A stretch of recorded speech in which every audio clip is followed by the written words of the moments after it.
First day off, third day of the tour, a tour that was canceled in 2020 due to the current state of our world. And it's almost hard to believe here we are again, 2 years later, trying to do this again. I gotta say, so far it's been pretty incredible. I'm sitting here in my hotel room on a much needed day off, and I can hear the generator from the bus outside of my window on a cold Pennsylvania night. Crazy. So the first show was good. The energy was good. But I think, it's always interesting, that first show. You kind of have to get rid of the first show jitters, the rust, the nervousness, as much as you can practice at home or practice as a band in a space. It's always different when you're in front of a room full of people. And there was a certain spark to that first night, but last night in DC, I felt it. I think every band took it up a notch. The energy was there. And for me, I've just spent a lot of time thinking because, number one, that's kind of what I do. I can't help it. But out here on the road, I tend to take a lot of time for myself, especially as a tour kicks off. I make sure that I get proper sleep and proper rest and rest my voice. And, thankfully, this time around, I've got a whole new technique because of Melissa Cross and lessons learned on the Slipknot tour. So all hails and a huge thank you to Melissa Cross again and again and again for her guidance and help. Her technique has just really saved my ass. And, I'm not great at it, but I feel like last night I really was doing things with my voice I've never done before. And that makes me excited for the future. I've always strived to be a better performer, and my lack of technique has been my downfall. So thankfully, after so many years of doing this, I'm finally getting the hang of it. But I feel like I've just begun. But enough of that. I'm grateful I've lived long enough to see this happen, where this band has come full circle, where we've been able to take out Light the Torch with Howard and then have him join us on stage. And I don't think any of us really realize the deep impact that it's had so far, not just on the audience, but ourselves as people, and the journey we've been on, and the journey that those guys have been on without me. There was a good 9 solid years where they were touring hardcore. I think touring more intense than this band's ever toured, with me in it, with Howard behind the microphone. And to see, that friendship still there, and to see, the memories that pop up when we're all together. And even though they have nothing to do with me, it brings me joy to hear them reminisce. And to see someone like Howard, much like myself when I left the band in 2002 rather, find redemption again, find himself, and get back on your feet and try again with a new band. And, I know when they asked me to come on stage to sing with them in 2010, when Howard wasn't able to tour and they, were able to get Phil from All That Remains on vocals and invited me up for 4 shows, I'll never forget how that felt.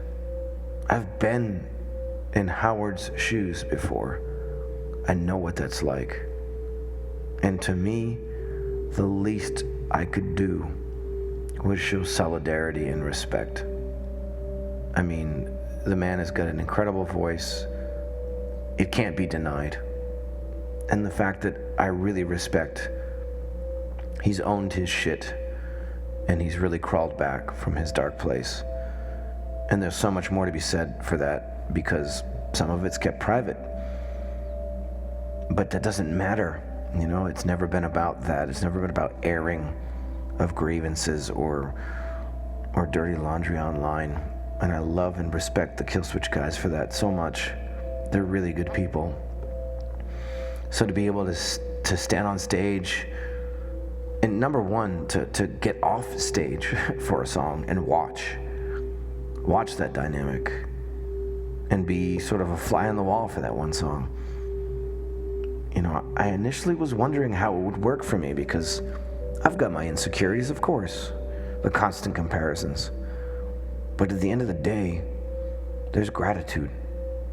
And at the end of the day, again, I know what it's like. So to see that little bit of redemption restored, to see Howard, how excited he gets, that makes it all worth it.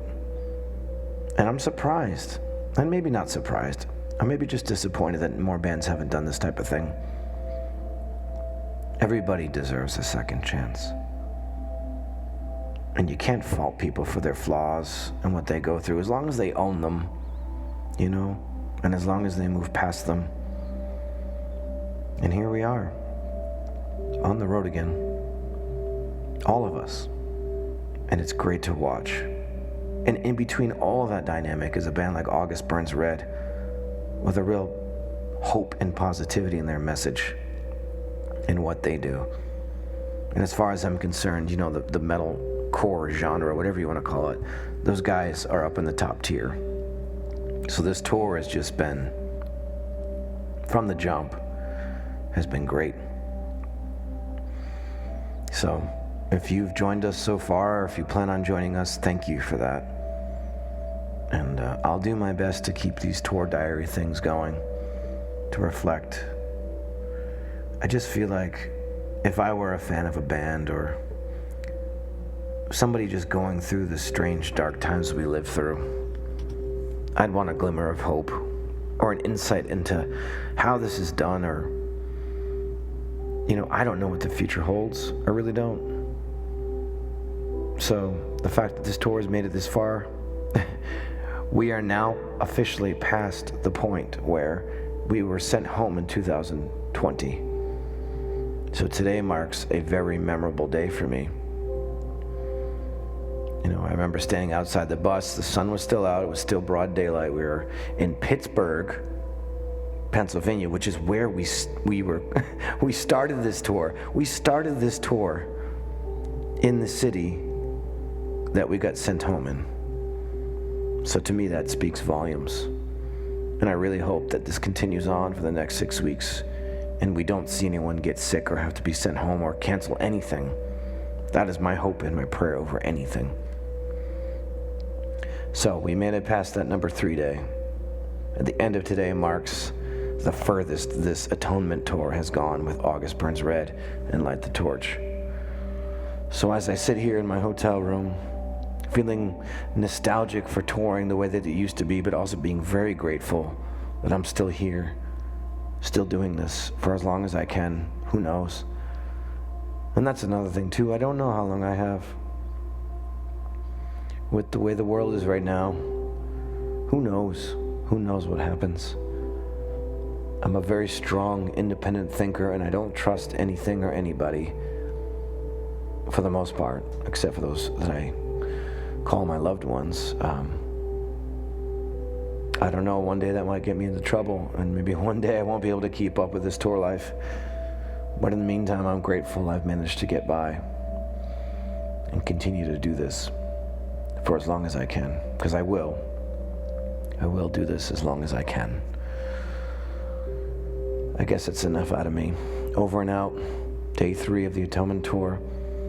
And when I have the energy and the wherewithal, I'll do one of these again to continue to reflect on this life that I've been blessed to live. Thank you all so much for caring, for paying attention, for buying tickets, for jumping through protocols to get to these shows, for everything you've done to support us in one way or another. Without you, we wouldn't be out here doing this. I wouldn't have anything. I wouldn't have a career. I appreciate it. Hope this finds you well and in good health. And if you're planning on coming to a show, thank you. We'll see you there, my friends. take care of yourself, and